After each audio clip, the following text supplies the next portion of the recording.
আসসালামু আলাইকুম প্রিয় দর্শকবৃন্দ, মালচিং কিভাবে করে আজকে আপনাদেরকে আমি এই জিনিসটা দেখাবো। তো দেখেন, এই দেখেন আমার একজন কৃষককে, হ্যাঁ দেখেন নাম হচ্ছে শেখুল মিয়া, তার জিঙ্গার মাদার গড়িতে সে মালচিং করতেছে। আচ্ছা দেখো কৌশে মালচিংটা তুমি সামনে করছো।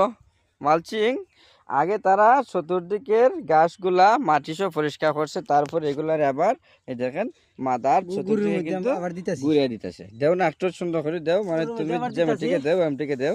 এটার উপরে তো এটা হ্যাঁ হ্যাঁ মাটি রস থাকবো আর মানে যে রোদের যে একটা তাপ আছে না বেশি, এই তাপটা বেশি লাগতো না, মাটির মাঝে রস থাকবো সবসময়। এটাই মাটির আর্দ্রতা সংরক্ষণের জন্য কিন্তু মালচিং করা হয়। এই দেখেন মানে মাদার চতুর্দিকে কিন্তু মাদার গুড়িটারে গুড়িয়া দেওয়া, যাতে খুব সহজে এগুলা না শুকায়, আর্দ্রতা থাকে। এই সব বিষয় আপনারা যারা যারা মালচিং করতে চান এইরকমই করবেন। ধন্যবাদ।